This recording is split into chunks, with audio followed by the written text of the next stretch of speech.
মাসিহ নামক মাঠ এত বড়, সেই মাঠে আল্লাহ মাহফিল করবে রে। আর সেদিন আল্লাহ বলেন, বান্দা দুইটা শর্ত মাইনা যদি জান্নাতের ভিতরে আসতে পারো, তাহলে আমি মালিকের তেলাওয়াত শুনবি, আমার বন্ধুর তেলাওয়াত শুনবি, দাউদ নবীর তেলাওয়াত শুনবি। বলুন শর্ত কয়টা? এক নাম্বার ঈমান আর নেকামত, দুই শর্তের বিনিময়ে জান্নাতে আল্লাহ তেলাওয়াত শোনাবে। মালিক সেদিন দাউদ নবীরও দাওয়াত দিবেন। দাউদ আলাইহিস সালাতু ওয়াস সালাম সেই মাহফিলে তেলাওয়াত করবে। আল্লাহ বলবেন, দাউদ প্রথম তেলাওয়াত শোনাও। দাউদ হাফেজ ছিল না, আল্লাহর হুকুম পাইয়া দাউদ নবী সাথে সাথে কোরআনের হাফেজ। জোরে কোন সুবহান। দাউদ নবী সেদিন তেলাওয়াত করবে সূরা মুজাম্মিল থেকে। আল্লাহ বলবেন, দাউদ তেলাওয়াত করো।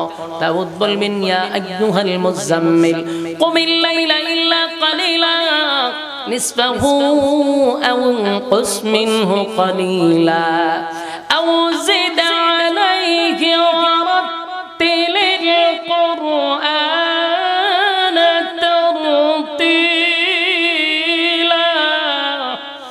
আল্লাহর পয়গম্বর দাউদ তেলাওয়াত শুরু করবে, এমন ভাবে তেলাওয়াত করবে মানুষ বলতে থাকবে, আল্লাহ এত মজা, এত মজা, এত মজা।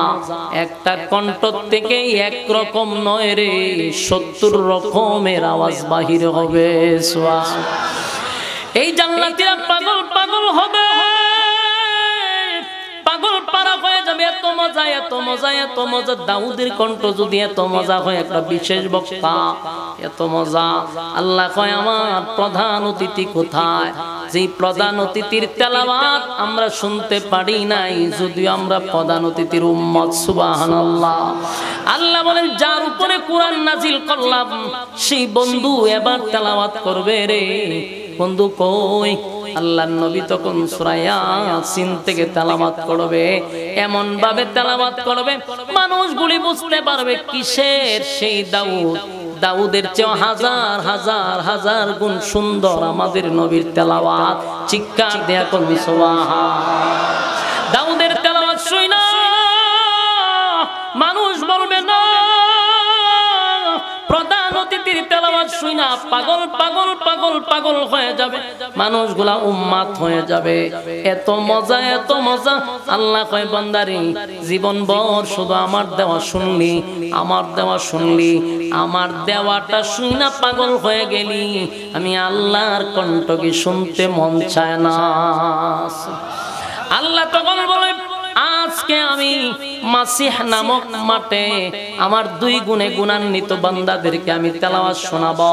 আল্লাহ তাকবীর মাহফিলের সভাপতি হইয়া ও বান্দাদেরকে তেলাওয়াত শোনাবে। সেদিন মালিক সূরা রহমান থেকে তেলাওয়াত করবে। আল্লাহ যখন তেলাওয়াত করবে, এ যুবক ভাইরা বলুন, এত কিছু আমরা শুনি, যা শুনি এই শোনাটা কার? আল্লাহর দেওয়া। আমরা কারি বাসীদের তেলাওয়াত শুনছি, আল্লাহর দেওয়া। অমুক কারীদের তেলাওয়াত শুনি, আল্লাহর দেওয়া। যা কিছু শুনি সব আল্লাহর দেওয়া। কোকিলের কণ্ঠে গান শুনি, আল্লাহর দেওয়া। সব মালিকের দেওয়া। দেওয়া শুই না পাগল। দাউদ নবীর কণ্ঠ আল্লাহ দিছে, আমার নবীর কণ্ঠ আল্লাহ দিছে, আল্লাহর দেওয়া শুই না পাগল। যেদিন আল্লাহ নিজে তেলাওয়াত করবে উপায় থাকবে না।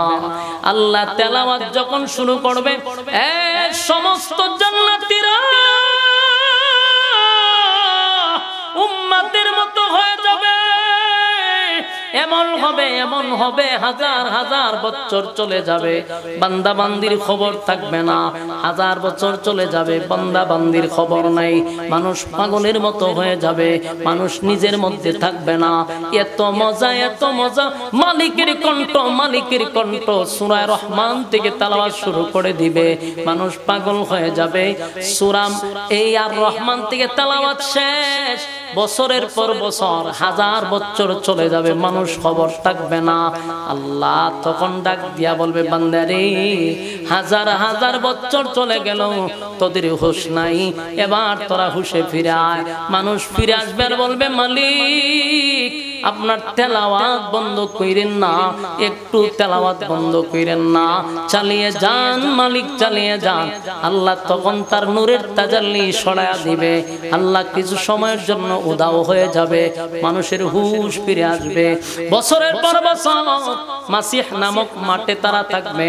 আল্লাহর নূরের তাজাল্লির কারণে মানুষের চেহারার মধ্যে ডাবল আবার আলোকিত হবে। জান্নাতীরা তো এমনি সুন্দর হবে, যখন আল্লাহর নূরের তাজাল্লি তাদের শরীরে পড়বে, মানুষের সৌন্দর্য কয়েকশো গুণ বেড়ে যাবে। চিৎকার দেয়া কোন সুবহানাল্লাহ। কোন নবী না, উনি কিন্তু একজন রাসূল। মুসার নাম মুসা আলাইহিস সালাতু ওয়াস সালামকে বলা হয় কালিমুল্লাহ, আল্লাহর সঙ্গে কথা বলতো। সেই মুসা প্রতিদিন তুর পাহাড়ে মালিকের সঙ্গে কথা বলতো। একদিন রাস্তা দিয়া যায়, হঠাৎ করে দেখে একটা বৃদ্ধা মহিলা মুসা নবীর আটকাইছে। আটকায় বলে, মুসা পয়গম্বর, সারাদিন ধরে আপনার অপেক্ষায় আছি, কখন আপনি রাস্তা দিয়া যাবেন? আপনি তো আপনার মালিকের সঙ্গে কথা বলেন তোর পাহাড়ে, জানি আজকে আপনি মালিকের সঙ্গে কথা বলার জন্য যাচ্ছেন। তাহলে দেখুন, আপনি কথা বলার এক ফাঁকে আমার কথাটা আল্লাহর কাছে বলবেন যে আল্লাহ কেন আমারে এত গরিব বানাইছে, আমি এত গরিব, এত গরিব, এত গরিব, এত গরিব, এত গরিব, এত গরিব, আমার মালিক আমারে কিছুই দেয় নাই। ছোট্ট একটা জুফরি ঘর, সেখান দিয়া পানি পড়ে, আমি এক বেলা খাইলে আর এক বেলা খেতে পারি না। আমারে মালিক কেন গো এত গরিব বানাইল? শরীরে কোনো কাপড় নাই, পেটে কোনো খাবার নাই, জুফরি একটা ঘর, সেই ঘরের মধ্যে আমার জীবন যাপন করতে হয়। মুসা পয়গম্বর, আপনি তোর পাহাড়ে গিয়া মালিকের সঙ্গে তো কথা বলবেন, মালিক রে জিজ্ঞাসা করবেন আমারে কেন আল্লাহ গরিব বানাইল, কেন আমারে ধনী বানায় না, আমারে কেন সম্পদ দেয় না, আমারে কেন অর্থ সম্পদ দেয় না। এই কথাটা আপনি আল্লাহর সঙ্গে বলবেন। মুসা নবী বলেন ঠিক আছে। সামনে দিয়া মুসা নবী যায়, রাস্তার মধ্যে আরেকজন লোক মুসা নবীর আটকাইছে। ওই লোকটা বলে, মুসা পয়গম্বর, আমি জানি তোর পাহাড়ে মালিকের সঙ্গে কথা বলার জন্য যান, প্রতিদিন আপনি মালিকের সঙ্গে কথা বলেন, আমি আপনার অপেক্ষায় দাঁড়ায় আছি। ও মুসা পয়গম্বর, আল্লাহর সঙ্গে কথা বলার এক পর্যায়ে আপনি মালিকরে বলবেন, আমারে আল্লাহ এত ধন সম্পদ কেন দিল? এত টাকার মালিক আমি, এত সম্পদ আমারে দিছে, হাজার হাজার কোটি টাকার মালিক আমি, এত সম্পদের ওজন বহন করতে পারি না। এত সম্পদ না জানে কোন দিন সম্পদের কারণে আমার মালিকরে আমি ভুলে যাই। তাই আল্লাহরে বলবেন আমার মালিক যেন আমার সম্পদ কমায়া দেয়। ভাই কথা বলেন না, কথা কে কথা বলে, কথা বলেন না। দেখছেন একজন কি কয় গরিব, আর একজন কি কয় আমি ধনী। এত ধনী, এত সম্পদ রাখবো কোথায়? আমার ভয় লাগে রে, অতিরিক্ত সম্পদের কারণে যদি মালিকরা আমি ভুলা যাই। তাই আপনি একটু আল্লাহরে বলবেন আমার সম্পদ যেন কমায়া দেয়, এত সম্পদের আমার দরকার নাই। মুসা নবী হয় ঠিক আছে, সামনের দিকে রওনা দিল। কিন্তু ঘটনাক্রমে মুসা নবী তাকায়া দেখে একজন মানুষ চিৎকার দিতেছিল। মুসা নবী চতুর্দিকে তাকায়, লোক দেখা যায় না। হঠাৎ করে তাকায়া দেখে মুসা নবীর পায়ের কাছে একটা মানুষ, তার হাতও নাই, পাও নাই, শুধু বডিটা আছে। এই ছোট্ট একটা বডি লইয়া মুসা নবীর পায়ের কাছে বলে, মুসা পয়গম্বর, আমি জানি আপনি তুর পাহাড়ে যাবেন, মালিকের সঙ্গে কথা বলার জন্য। আপনি আমার মালিকরে বলবেন, আমারে আল্লাহ কেন বানাইছে, কোন কামে বানাইছে, কেন বানাইলো, এটা শুধু জানবেন। আমার আল্লাহ কেন বানাইছে। আমার হাত নাই, পাও নাই, আমি হাঁটতে পারি না, বসতেও পারি না, আমার হাত নাই, পাও নাই, কেন বানাইলো, আমার মালিক কোন কারণে বানাইছে, শুধু আমার জানাইবেন। আমার মালিক কোন কাজে বানাইছেনি আমারে। মুসা নবী 3 ব্যক্তির অভিযোগ শুইনা তুর পাহাড়ে চলে গেল। পয়গম্বর সেখানে গিয়া মালিকের সঙ্গে কথা বলতো। আল্লাহ যদি প্রশ্ন করত একটা, মুসা নবী উত্তর দিত 5টা। মানে বেশি বেশি আল্লাহর সঙ্গে কথা বলতে চায়।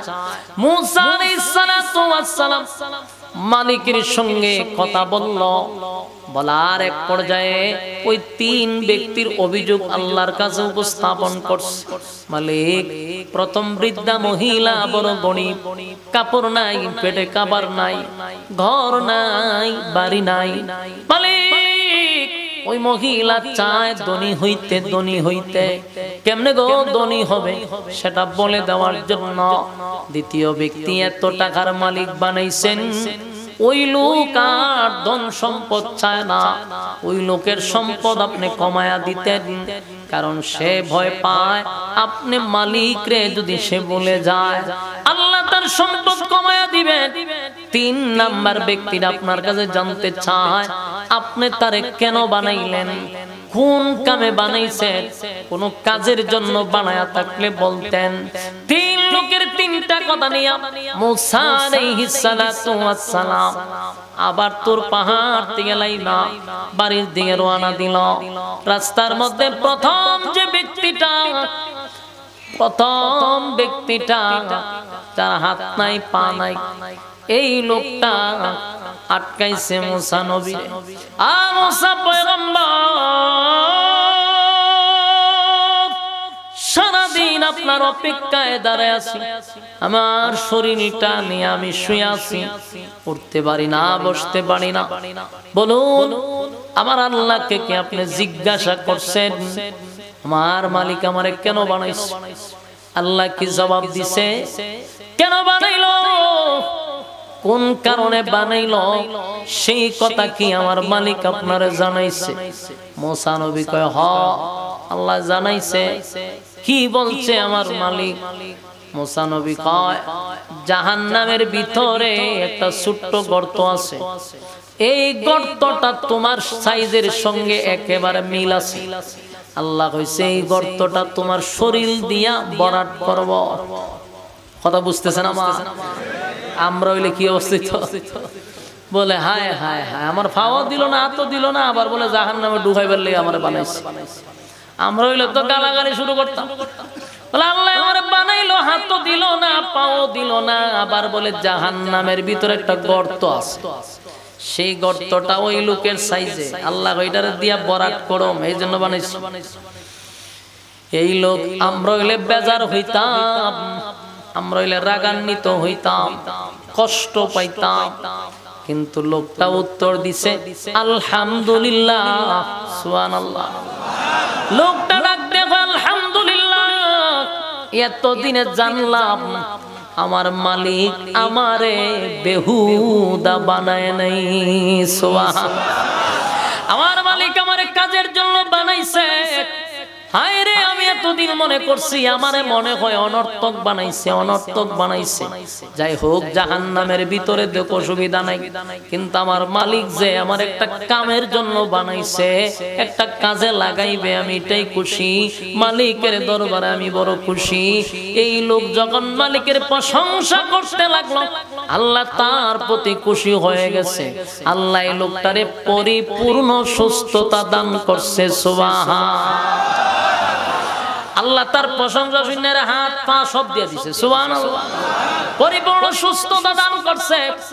শুধু এখানে ছোট্ট একটা পরীক্ষায় সে পাস করছে। সুবহানাল্লাহ, আমরা হইলে জাগাত ফেল মারতাম, ঠিক নেই?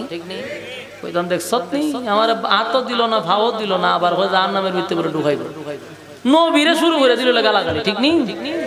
আমরা যেই তালের মানুষ, কিন্তু এই লোক এত খুশি হয়েছে আল্লাহর প্রতি, যাক আমি খুশি, আমার মালিক একটা কাজও লাগাইছে, আমার বেহুদা বানাইছে না। আল্লাহ তার প্রশংসা শুই না, বান্দা তোরে পূর্ণ সুস্থতা দিয়ে দিলাম, সুবহানাল্লাহ। এবার মুসা নবী তার কাছ থেকে চলে গেল, পাইছে বড় লোক, ওই যে কোটি কোটি টাকার মালিক, এত সম্পদ সে রাখবে কোথায়? ওই লোকের মুসা নবীর আটকাইছে, দাঁড়ান, গেছিলেন আল্লাহর কাছে, বলো কথা কইছেন, বলো কইছে আমার মালিক কি কইছে, আমার সম্পদ কমব। মুসা নবী আল্লাহ কইছে তুমি আল্লাহর শুকরিয়া আদায় যেন না করো, তুমি কোন সময় আল্লাহর শুকরিয়া আদায় করার দরকার নাই, তুমি মালিকের শুকরিয়া আদায় করা বন্ধ করে দাও। শুকরিয়া আদায় করা বন্ধ করে দিলে আল্লাহ তোমার সম্পদ কমায় দিবে। কথা বুঝতেছেন? মানে তুমি যদি আল্লাহর শুকরিয়া আদায় কম করো তাহলে সম্পদ কমে যাবে, বেশি করলে বেড়ে যাবে। এই লোক তা আমাদের মত না। এই লোক কয় মুসা আমি জিরো ছিলাম, জিরো, আমারে আল্লাহ হিরো বানাইছে। সুবহানাল্লাহ কইতেন না? এ মুসা পয়গম্বর, আমি জিরো ছিলাম, আমার কিছু ছিল না, কিন্তু আমার মালিক আমারে হিরো বানাইছে। আমি বড় গরিব ছিলাম, আমার মালিক আমার এত সম্পদ দান করছে, আর আমি এত সম্পদ পাইয়া এখন বুঝি আল্লাহর শুকরিয়া আদায় করা বন্ধ করে দিব? না, এটা হতে পারে না। আমার মালিকের শুকরিয়া আদায় আমি বন্ধ করতে পারবো না। যেই মালিক এত কিছু দিল, সেই মালিকের শুকরিয়া আদায় করা বন্ধ করব না। এই জন্য উনি আবার শুকরিয়া আদায় করা শুরু করছে। আল্লাহ ওনার এখানে দিতে আছে, দিতে আছে। সুবহানাল্লাহ। কথাগুলি কেন থেকে শিকার আছে, মনোযোগ দিয়ে শুনলেন। ওই লোক শুকরিয়া আদায় করার কারণে মালিক তার ধন সম্পদ বাড়ায়া দিছে না কমাইছে? এই ভাই সাহেব কথা কই না, বাড়াইছে না কমাইছে? বাড়াইছে। তাহলে আল্লাহ শুকরিয়া আদায় করলে বাড়ে না কমে? এখান থেকে বোঝা গেল মালিকের শুকরিয়া আদায় করলে কমে না, বরং বাড়ে। আল্লাহ বলেন লা ইন শাকারতুম লা আযীদান্নাকুম ওয়া লা ইন কাফারতুম ইন্না আযাবি লাশাদীদ। তোমরা যদি আমার শুকরিয়া আদায় করো, নিয়ামত বাড়ায়া দেব, আর যদি শুকরিয়া আদায় না করো, ইন্না আযাবি লাশাদীদ, আমি কিন্তু তোমাদের আযাব বাড়ায়া দিব। তাহলে এই লোক কিন্তু শুকরিয়া আদায় করা বন্ধ করে। এবার ৩ নাম্বার, সেই বৃদ্ধা মহিলা যার সঙ্গে প্রথম সাক্ষাৎ হইছে। মহিলা কয় মুসা পয়গম্বর, দীর্ঘক্ষণ সময় অপেক্ষায় ছিলাম কখন তুমি তুর পাহাড় থেকে আমার কাছে আসবা।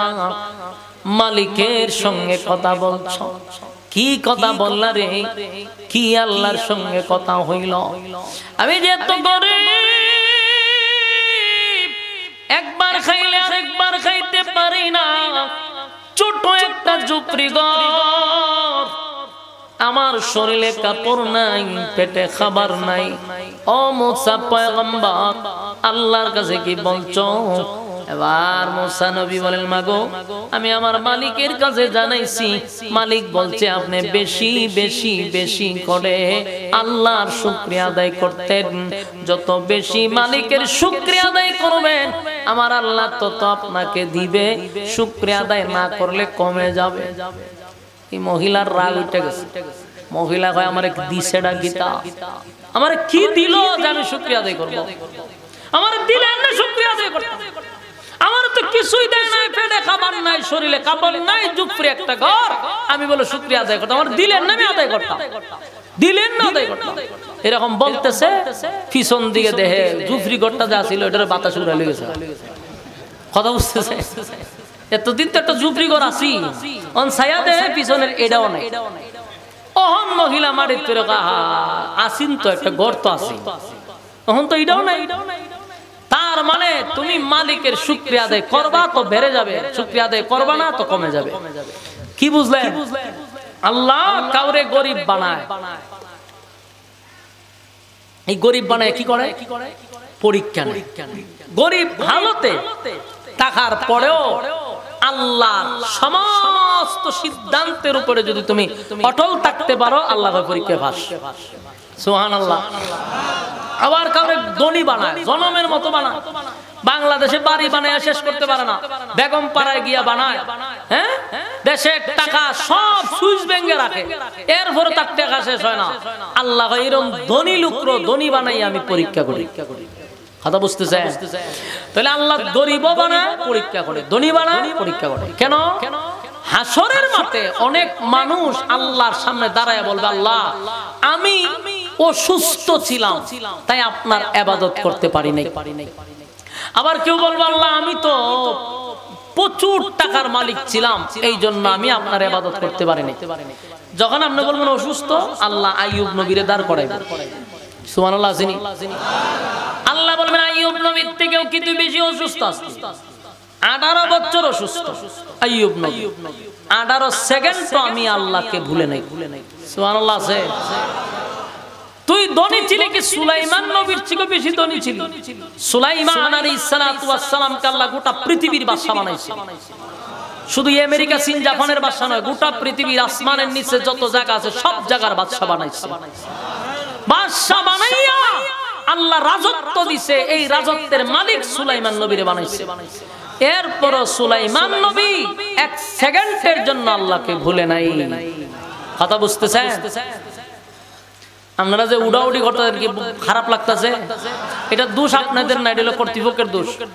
আমার প্রশ্ন হলো, এত রাত নেওয়ার কি দরকারটা আছে? এত রাতটা করার মানেটা কি? আমারে যদি 10:30 বসাই দিতেন, ওয়াজ কইরা এরপর আপনারা যেটা দরকার আমি আধা ঘন্টা মানুষের কাছে চাইতাম, ভালো ছিল। এত রাতে আপনারা করেন, অনেক লোক দূর দূরান্ত থেকে আসে, আইসা আপনাদের দেরির কারণে আধা ঘন্টা বয়ান শুনে চিন্তা করেন বাড়ি যাবো কখন, এরপরে চলে যায়। এটি হলো আপনাদের সবচেয়ে বড় একটা ব্যর্থতা। এই রাতের 11:30 12টা নিয়ে বক্তা তুলে এরপরে কিছুক্ষণ শুন না মানুষ বাড়ির জায়গা, তখন উড়াউড়ি করে। তো এই মানুষ কি সারা রাতের লেগে আইসে কেন? এই জন্য একটু বিবেক কাটায় করতে বসেন।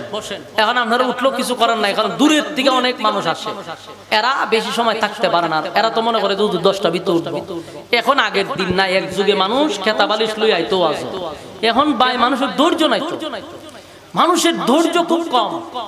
মানুষ এখন এত লম্বা সময় দিয়া বসার ওই ধৈর্য আগের মতো নাই। আগে ময়মনসিংহ এলাকাটা ফজর পর্যন্ত ওয়াজ হইতো, ঠিক না? খেতা বালিশ লইয়া ঘুমাই থাকতো। এখন কি ধৈর্য আছে? নাই। এই জন্য এই নেক্সট টাইমে এই ভুলটা আর কখনো করবেন না। 10টার ভিতরে একজন আলোচককে উড়াই দিবেন, 12টার ভিতরে আপনি মাহফিল শেষ করে দিবেন, সুন্দর বাড়ি চলে যাবে, ঠিক নেই?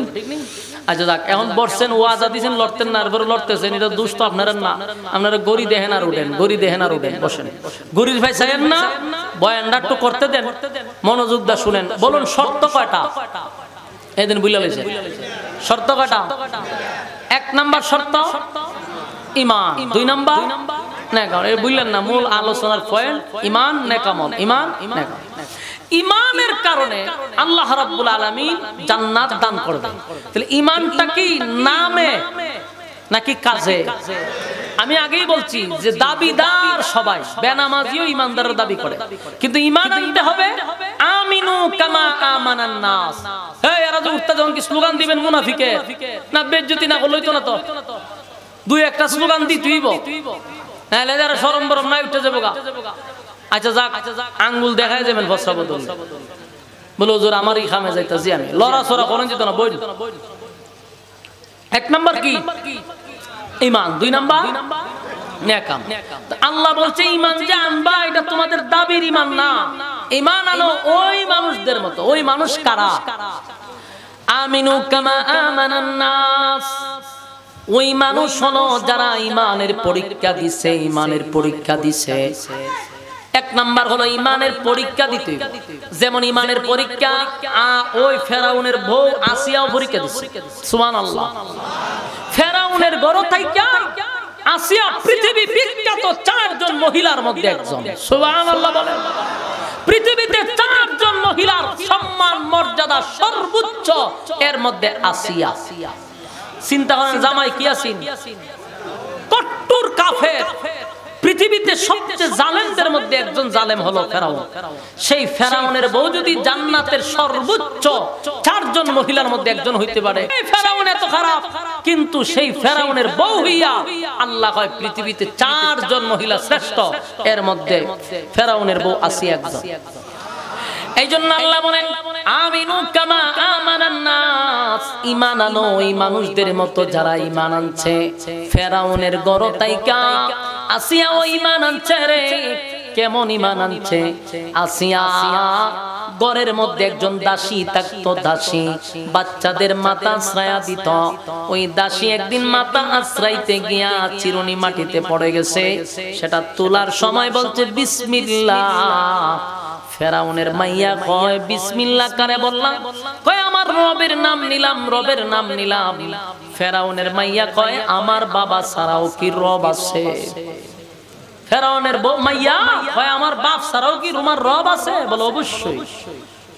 মাইয়া তো কান্না শুরু করছে, কারণ ফেরাউনের মাইয়া তো ফেরাউনের কাছে গিয়ে আব্বা আপনি ছাড়াও কি রব আছে? ফেরাউন কয় আমি তো হলাম রব, আমার উপরে কোনো রব নাই। তো তাহলে আমাদের ঘরের দাসী তার নাকি আপনি ছাড়াও রব আছে? দাসীরে গ্রেফতার করছে। এই মহিলা, এটা কি ঘটনা সত্য? আমি ছাড়াও তোর রব আছে? মহিলা বলেন আমি যারে রব মানি তার জন্ম নাই, তার মৃত্যু নাই, তিনি কারো কাছ থেকে জন্ম নেয় না, কাউরে জন্ম দেয় না, তিনি চিরঞ্জীব, চিরঞ্জীব, তার কোনো মরণ নাই। সুবহানাল্লাহ। আল্লাহ বলেন লাম ইয়ালিদ ওয়া লাম ইউলাদ, আমি আল্লাহ কারো কাছ থেকে জন্ম নেই না, আমি কাউরে জন্ম দেই নাই। ওয়া লাম ইয়াকুল লাহু কুফুয়ান আহাদ, আমার সমকক্ষ সমতুল্য কেউ নাই। তাহলে বলুন তো দেখি ফেরাউনের জন্ম আছে? কথা হয় না। ফেরাউনের মৃত্যু আছে না নাই? এই মালিক বলছে আমার জন্ম নাই, মৃত্যু নাই, আমি খাই না, আমি ঘুমাই না। লা তাখুযুহু সিনাতুন ওয়ালা নাওম। আল্লাহ বলেন লা তাখুযুহু সিনাতুন ওয়ালা নাওম, আমি আল্লাহর ঘুমও নাই, আমি আল্লাহর তন্দ্রাও নাই। মালিক বলেন আমার ঘুম নাই, তন্দ্রা নাই। ওই মহিলা বলে ফেরাউন রে তোর ঘুমও আছে, তোর তন্দ্রাও আছে, তোর মরণও আছে, তোর জন্ম আছে, এমন একটা মানুষকে আমি খোদা মানবো? তুই তো একটা জালেম। ফেরাউন রাগান্বিত হইয়া এই দাসীকে গ্রেফতার করলো। ওই মহিলার 4 জন সন্তান ছিল, 4টা সন্তানকে ফেরাউন মার সামনে দাঁড় করাইয়া বলে এই দাসী ওয়াদা দে তুই আমারে যদি খোদা না মানস তোর বাচ্চাগুলার আমি আগুন দিয়া জ্বালায়া ফেলবো। মহিলার সামনে তার 4 বাচ্চাকে, 4 কন্যাকে বড় একটা ডেকচির মধ্যে তেল গরম করে, এমন গরম করা করলো ওই তৈলের মধ্যে বাচ্চাগুলিকে ছেড়ে দিল। মার সামনে সন্তানগুলাকে আগুনে পড়ে ছাই করে দিল। এরপরও মহিলা ঈমান ছাড়ে নাই, ঈমান ছাড়ে নাই। আর আজকে আমরা এই যেখানে বসছেন, বলুন তো দেখি আপনার সন্তানকে যদি আপনার সামনে আগুন দিয়া জ্বালায়া দেওয়া হয়, বাবা হিসাবে কি সহ্য করতে পারবেন?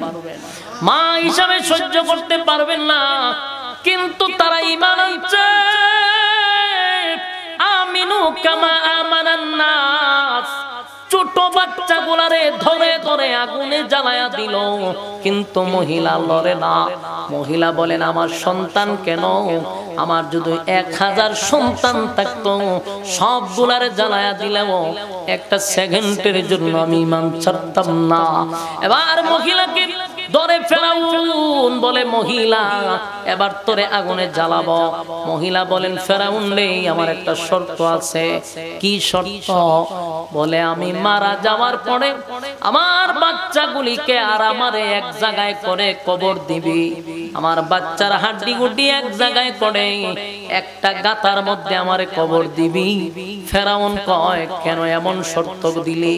বলে কিয়ামতের ময়দানে আমার আল্লাহ পুনরায় আমাদেরকে আবার জীবিত করবে, সেদিন যেন আমার বাচ্চাগুলারে লইয়া ওই কবর থেকে আমি দাঁড়াইতে পারি, আমার মালিকরে বুঝাইতে পারি, মালিক আপনার উপরে ঈমান আনার কারণে আমার বাচ্চা সহ ফেরাউন আমার আগুনে জ্বালাইছে।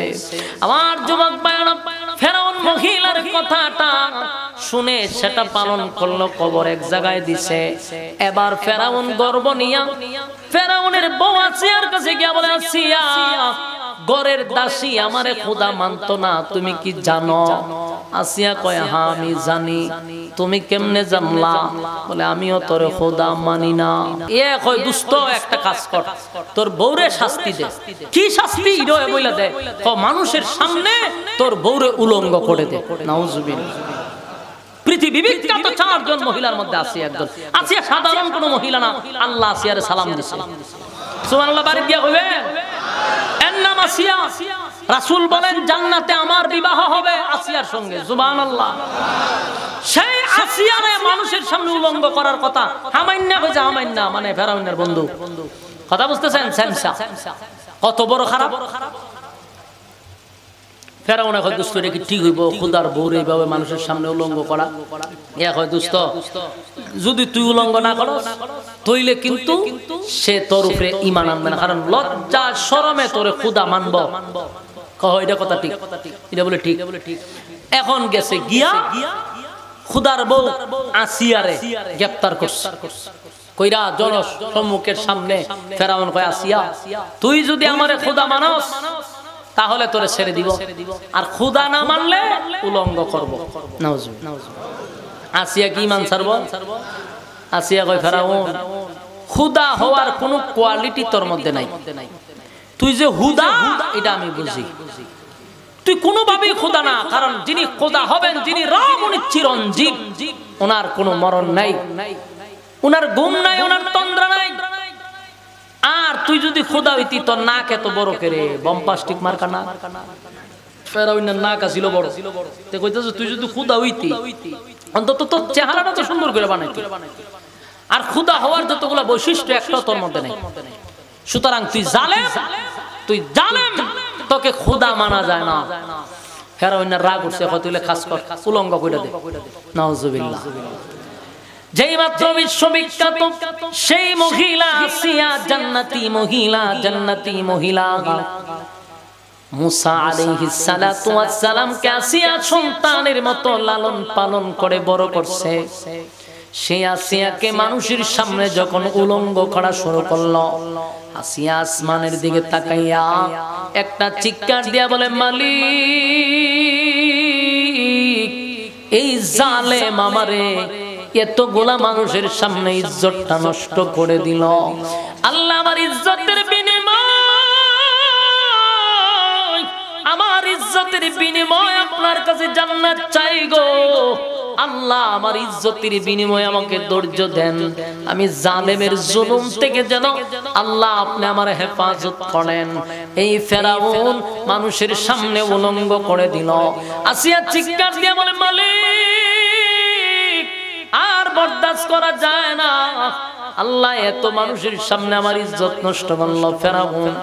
ফেরাউন ডাক দিয়ে বলে, আসিয়া সবে মাত্র উলঙ্গ করলাম, বল তুই আমারে খোদা মানস?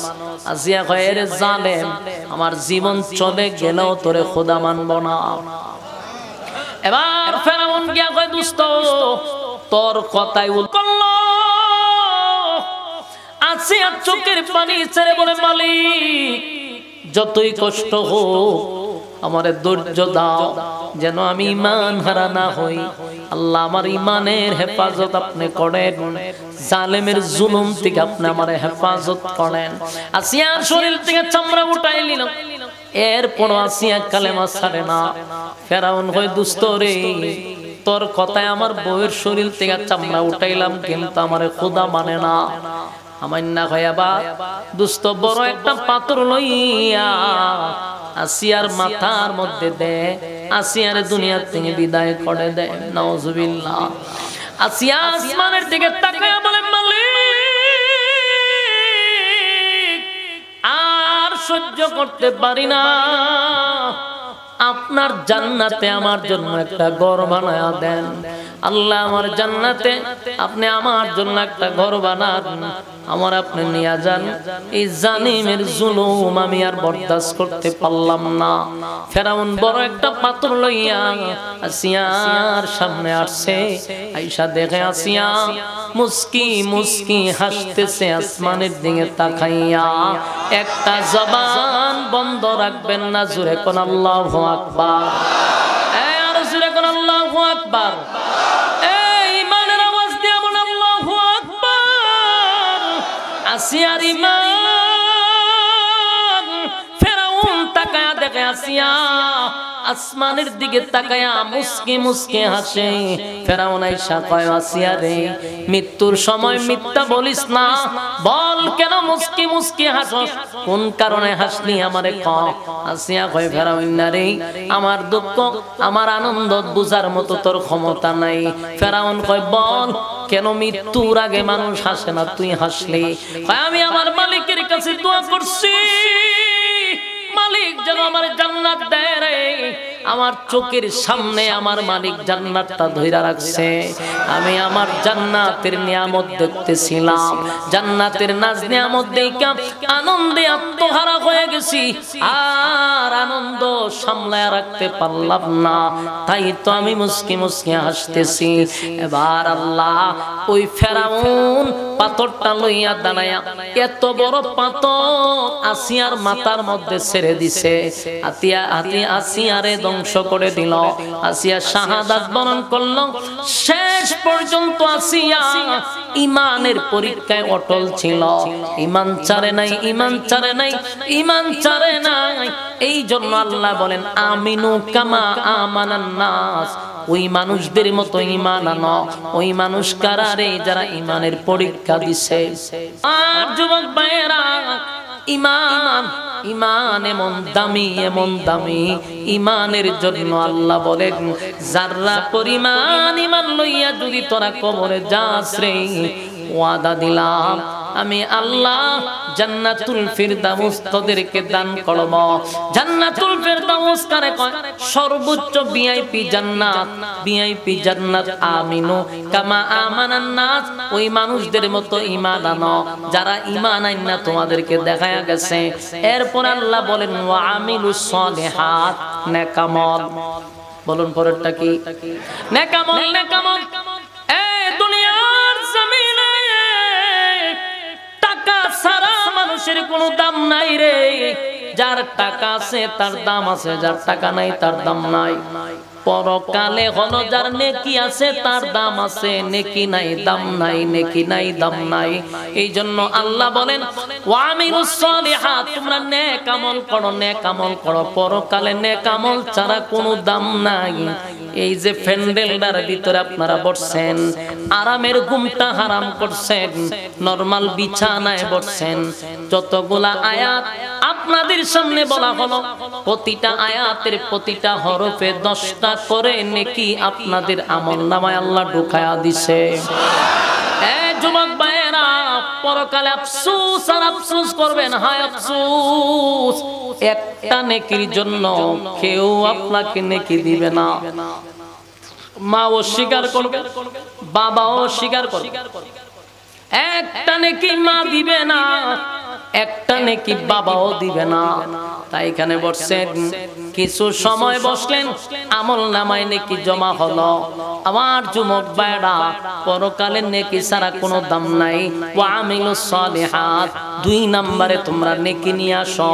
নেকার আমল আর ঈমান, ঈমান আর নেক আমল লইয়া যদি কবরে আসো, কানাত লাহুম জান্নাতুল ফিরদাউসি নুজুলা। ওয়াদা দিলাম কিয়ামতের ময়দানে আল্লাহ বলেন কানাত লাহুম জান্নাতুল ফিরদাউসি নুজুলা।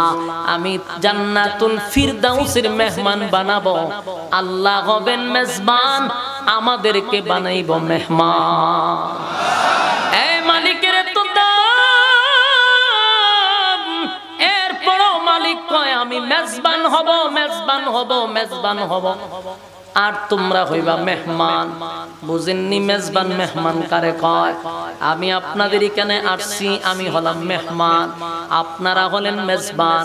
আমারে যারা খাওয়াইছে তারা হলো মেজবান, আমি হইলাম মেহমান। আল্লাহ কয় জান্নাতে তোদেরকে বানাবো মেহমান, আমি আল্লাহ হব মেজবান। জান্নাতের মধ্যে ভিআইপি জান্নাত হলো ফেরদাউস। আল্লাহ কয় বান্দারে প্রতিদিন যদি না খাওয়াই, বান্দা কমসে কম প্রতি সপ্তাহে আমি একবার তোদেরকে জান্নাতে দাওয়াত দিয়া খাওয়াবো। সুবহানাল্লাহ। প্রতি সপ্তাহে মালিক আমাদেরকে দাওয়াত দিয়া নিয়া খাওয়াইব। আল্লাহ নিজে দাওয়াত দিয়া খাওয়াবে। ওই জান্নাতের ভিতরে যে ডুববে আর কোনোদিন বাহির হবে না, কোনোদিন বাহির হইতে চাইব না। কারণ জান্নাত হলো এমন একটা জায়গা, দুনিয়াটা হলো আফসোসের জায়গা, আফসোসের জায়গা, আফসোসের জায়গা। কিন্তু জান্নাত আফসোসের জায়গা না। দুনিয়াতে প্রেসিডেন্ট বানায়া দিল, তার আফসোস আছে না নাই? যেমন ডোনাল্ড ট্রাম্প, কোনানের প্রেসিডেন্ট, এক দুইজন হইতে পারছে, আমেরিকার প্রেসিডেন্ট। এত বড় দেশের প্রেসিডেন্ট হওয়ার পরও তার আফসোস আছে। কি আফসোস জানেননি? এখন হয় আমি নোবেল পুরস্কার চাই। এটা তো এমনি আধা ভাগল, আবার হয় আমিও নোবেল পুরস্কার পাই। সারাটা দেশে পৃথিবীতে যুদ্ধ লাগায় রাখছে, মানুষের সামনে আমি নোবেল পুরস্কার চাই। তার মানে প্রেসিডেন্ট হওয়ার পর আফসোসের শেষ নাই। বাংলাদেশের কেউ যদি প্রধানমন্ত্রী হইতো চায়, তার আফসোস আছে না নাই? এত আফসোস, এত আফসোস। দুনিয়াটাও যদি কাউরে দেওয়া হয়, তার আফসোস শেষ হবে না। আল্লাহ কয় দুনিয়া হলো আফসোসের জায়গা। কেউ যদি কালো হয়, মনে মনে সুন্দর হতে চায়, কথা হয় না দি? তাহলে কালো মানুষের আফসোস, সুন্দর হতে চাইতো তার একটা আফসোস। খাটো মানুষ লম্বা হতে চাইতো তার আফসোস। কথা কয় যে 5 ফুটে 6 ফুট হইতো স্যার, আর মনে মনে আফসোস আমি যদি 6 ফুট হতাম। যে চিকন সে মোড়া হইতো স্যার, কথা কন। মোড়া মানুষ চিকন হতে চায়, চিকন মানুষ মোড়া হইতে চায়, কালো মানুষ সুন্দর হতে চায়। মোট কথা মানুষের আফসোসের কোনো শেষ নাই রে। মানুষের বড় আফসোস, 1 নাম্বার, কেউ কোনোদিন মরতে চায় না, কেউ কোনোদিন বুড়া হইতে চায় না। বাস্তব না বাস্তব? আপনারা কি বুড়া হইতে চান? কেউ বৃদ্ধ হতে চায় না। বহু মানুষ দেখবেন সেলুনে গিয়া সাদা দাড়িরে খালা বানায়, ঠিক নেই? যদি জিগান চাচা আপনার সাদা দাড়ি খালা বানাইছেন কেন? হয় নাইলে আমার বুড়া দেখা যায়। তার মানে সে বুড়া হইতো চায় না। জোরে বলে বুড়া হইতো। আল্লাহ কয় জান্নাতের ভিতরে কোনো মানুষের আফসোস থাকবে না। 1 নাম্বার হলো বান্দা জান্নাতে মরণ নাই, মরণ নাই, মরণ নাই। চিৎকার দিয়া কোন সুবহানাল্লাহ। দুনিয়াতে মরণ আছে রে, জান্নাতের ভিতরে মরণ নাই। 2 নাম্বার, জান্নাতের ভিতরে কেউ বুড়া হবে না, কেউ বুড়া হবে না। সবার বয়স হবে 25, 26 অথবা 29 অথবা 32। এর উপরে বয়স যাবে না। বয়স বাড়বেও না, কমবেও না। সুবহানাল্লাহ। আল্লাহ ভাই আফসোস থাকবে না। মানুষ যুবক থাকবে, 32 বছরের যুবক বানায় দিবে। বয়স বাড়বেও না, কমবেও না। এরপরে মানুষ বুড়া হবে না, চামড়া ঢিল হবে না, চোখের জ্যোতি কমবে না। প্রত্যেকটা মানুষ লম্বা হবে কমপক্ষে 60 হাত। আদম নবীর মতো লম্বা হবে, 60 হাত লম্বা, 60 হাত লম্বা। আর প্রত্যেকের চেহারা ইউসুফ নবীর মতো সুন্দর। সুবহানাল্লাহ। আছে না নাই? এই ইউসুফ আলাইহিস সালামের মতো সুন্দর। আল্লাহ বলেন পৃথিবীর অর্ধেক সুন্দর ইউসুফ নবীর দিছি রে। জান্নাতের ভিতরে ইউসুফ নবীর মতো সুন্দর বানায়া দিব। 3 নাম্বার হলো বান্দা, তুই তো দুনিয়ায় থাকতি সব সময় চিন্তা করতো, আল্লাহ আমার কণ্ঠটা যদি সুন্দর হইতো তাহলে কোনো আফসোস ছিল না। আল্লাহ কয় প্রত্যেকরে আমি কণ্ঠ দিব দাউদ নবীর মতো সুন্দর। দাউদ আলাইহিস সালামের কণ্ঠ সুন্দর। এত সুন্দর কণ্ঠ দাউদ নবীর আল্লাহ দিবে, যেই কণ্ঠ আমার মালিক 70 রকমের আওয়াজ দিবে কণ্ঠের মধ্যে। সুবহানাল্লাহ। দাউদ নবীর আল্লাহ কণ্ঠ দিছে, এই কণ্ঠ জান্নাতের ভিতরে আমাদেরকে শোনাবে। সুবহানাল্লাহ। জান্নাতের ভিতরে দাউদ নবীকে দিয়ে আল্লাহ তেলাওয়াত করাইব। দাউদ নবী জান্নাতের ভিতরে তেলাওয়াত করবে, মানুষ আফসোস করবে এত সুন্দর কণ্ঠ। আল্লাহ কয় প্রত্যেকের কণ্ঠের নমুনা দাউদ নবীর মতো করে দিব। সুবহানাল্লাহ। জান্নাতের ভিতরে আমাদের নবীও তেলাওয়াত করবে, জান্নাতের ভিতরে স্বয়ং আল্লাহ নিজেও তেলাওয়াত করবে। জান্নাতের মধ্যে একটা মাঠ আছে, মাঠটার নাম হইল মাসিহ নামক মাঠ। কি মাঠ? মাসিহ নামক মাঠ। এত বড় এত বড় এত বড় মাঠ। জিবরাইল আলাইহিস সালাতু ওয়াস সালাম একদিন আল্লাহর কাছে কয়, মালিক আমারে আপনি 600 ডানা কেন দিলেন? আমি তো একটা ডানা বাড়ি মারলে 7 আসমান টপকাইয়া জমিনে চলে যায়। এই জমিনে আসতে জিবরাইলের সেকেন্ডও লাগে না। সুবহানাল্লাহ। কি বাড়ি দিয়া হই? জিবরাইল যদি পাকা দিয়া বাড়ি মারে গোটা পৃথিবী উলট পালট করে দিতে পারে। জিবরাইল বলেন, আজ পর্যন্ত আমার 600 ডানা কোন কারণে বানাইছে আমি নিজেও জানি না, কারণ আমি 7 আসমান টপকাইয়া আমি জমিনে চলে যাই, জমিন থেকে 7 আসমান টপকাইয়া চলে আসি, আমার 2 পাকার উপরে লাগে না। আল্লাহ আমার 600 ডানা আপনি কেন দিলেন? আল্লাহ কয়, কেন দিলাম? তাহলে তুমি মাসিহ নামক মাঠের মধ্যে যাও, সেখানে গিয়া পরীক্ষা করো। মাসিহ নামক মাঠ, যেই মাঠে আল্লাহ বান্দাদেরকে নিয়ে একটা মাহফিল করবে। সুবহানাল্লাহ। কত বড় মাঠ, কত বড় মাঠ। জিবরাইল ওই ডানা, প্রথম ডানা দিয়া উড়াল মারছে। এমন ভাবে উড়াল দিতে দিতে এমন ভাবে উনি উঠতেছিল, উঠতে উঠতে উঠতে জিবরাইলের 2 ডানার মধ্যে ব্যথা শুরু হয়ে গেছে। সাথে সাথে আরো 2 ডানা ছেড়ে দিল, সেই 2 ডানাতেও ব্যথা শুরু হয়ে গেছে। এর পরের 2 ডানা ছেড়ে দিল, প্রথম 10 ডানা ছেড়ে দিল, 20 ডানা ছেড়ে দিল, প্রথম 50 ডানা ছেড়ে দিল, 100 ডানা ছেড়ে দিল। প্রতিটা ডানাতে ব্যথা, চতুর্দিকে দৌড়ায়। ব্যথার কারণে বলে, মালিক এত ব্যথা শুরু হয়ে গেল। কিন্তু প্রথম 100 ডানা ছেড়ে দিল, 200 ডানা ছেড়ে দিল, 300 ডানা ছেড়ে দিল, 500 ছেড়ে দিল, 600 ডানা ছেড়ে দিল। এবার হয় মালিক আর পারি না। এবার জিবরাইল ক্লান্ত হয়ে গেছে, কিন্তু মালিকের কাছে জানতে চায়, মালিক আমার 2টা ডানা দিয়া 7 আসমান টপকাই আমি জমিনে আসি সেকেন্ডের মাধ্যমে, আবার জমিন থেকে 7 আসমানে চলে যায় সেকেন্ডের বিনিময়ে। কিন্তু 600 ডানা আমার ব্যথা হয়ে গেল। আমি শুধু জানতে চাই, মাসিহ নামক মাঠ কতটুক আমি দৌড়াইলাম, এটার শেষ মাথা পর্যন্ত কি আসতে পারছি? আল্লাহ বলেন, জিবরাইল রে, তোর 600 ডানা দিয়া বছরের পর বছর এতদিন ডানা বাড়ানোর পরেও তুই এখন পর্যন্ত 4 ভাগের 1 ভাগও আসতে পারস নাই। সুবহানাল্লাহ। একটা জবান বন্ধ রাখবেন, আল্লাহু আকবার।